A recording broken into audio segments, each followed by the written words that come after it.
Hai semua, selamat datang ke sesi ulang kaji berpandu kita. Okey, hari ni kita takkan sekadar hafal formula atau buat pengiraan membabi buta, ya? Sebaliknya, kita nak buat sikit senaman minda untuk silibus tingkatan 5 matematik tambahan. Spesifiknya, bab 2, pembezaan. Kita akan guna pendekatan sudut refleksi. Jadi, kalau anda tengah bersiap sedia untuk peperiksaan atau sekadar nak faham kenapa agaknya kalkulus ni wujud dalam hidup kita, anda kat tempat yang betul. Jom kita tajamkan sikit pemahaman kita.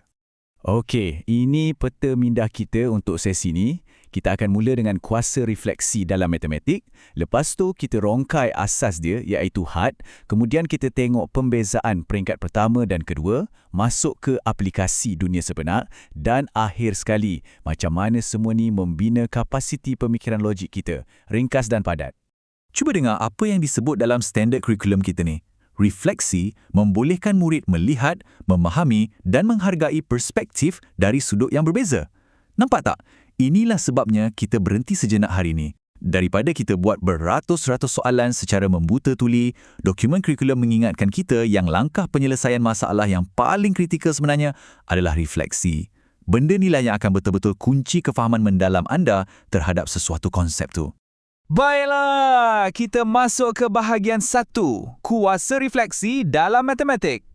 Kalau anda perasan dekat halaman kandungan buku teks tu, susunan dia bukan suka-suka tau. Ia sangat spesifik. Mula dari had dekat 2.1 sampailah ke aplikasi dekat 2.4 dan diakhiri dengan sudut refleksi.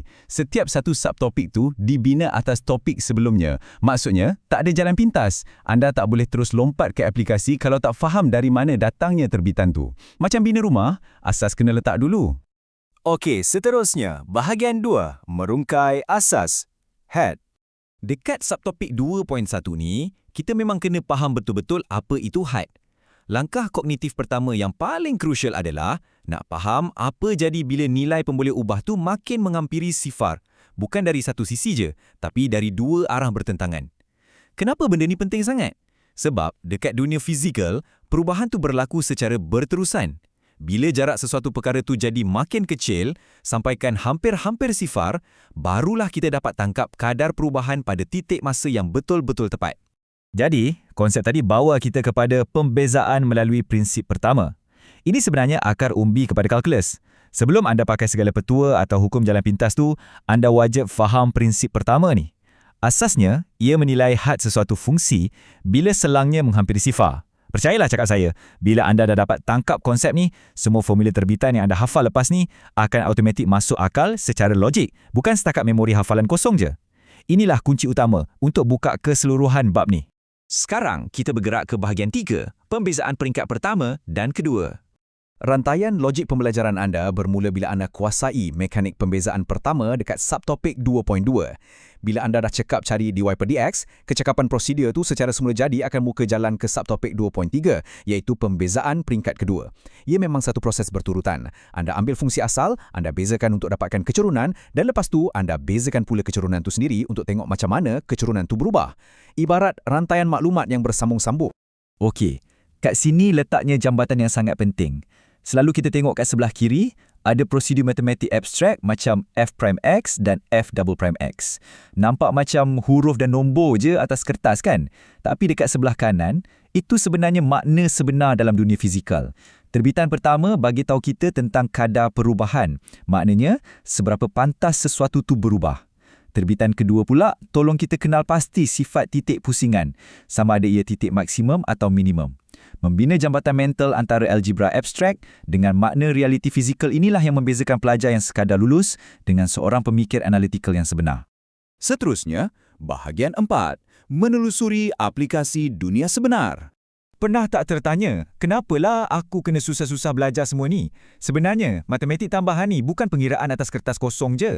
Anda sedang dilatih untuk selesaikan situasi kehidupan sebenar. Bayangkan, anda boleh mentafsir data saintifik atau guna pembezaan ni untuk maksimumkan keuntungan dan minimumkan kos bahan dalam kejuruteraan. Proses selesaikan masalah, terutamanya soalan bukan rutin bertaraf global, memang menuntut kemahiran berfikir aras tinggi. Boleh dikatakan, pembezaan ni adalah alat muktamad untuk pengoptimisaan dekat dunia nyata. Hebat kan? Dan yang terakhir, bahagian 5, membina kapasiti pemikiran logik. Kalau kita renungkan balik, matlamat akhir anda belajar bab pembezaan ni bukanlah semata-mata untuk dapat jawapan betul di hujung kertas peperiksaan. Proses anda susun jalan kira satu persatu secara logik, cari had, buktikan prinsip pertama, semua tu berkait rapat dengan perkembangan intelek anda. Ia secara mendadak mengembangkan kapasiti pemikiran logik anda. Dan yang paling penting, ia mengukuhkan pemahaman anda untuk hadapi masalah-masalah yang amat kompleks dalam hidup nanti. Jadi, kita nak tutup sesi penerangan hari ini dengan satu persoalan yang menarik. Kalau pembezaan membolehkan kita ukur dan maksimumkan kadar perubahan di dunia fizikal, macam mana pula anda boleh gunakan konsep kadar perubahan ni untuk optimumkan trajektori pembelajaran pribadi anda sendiri? Cuba fikirkan. Berapa pantas anda boleh serap ilmu dan sesuaikan diri. Saya harap sesi ulang kaji berpandu kita hari ini betul-betul buka dimensi baru dalam pemahaman matematik tambahan anda. Terus merenung, terus berfikir. Sampai jumpa lagi dalam penerangan yang seterusnya dan selamat maju jaya.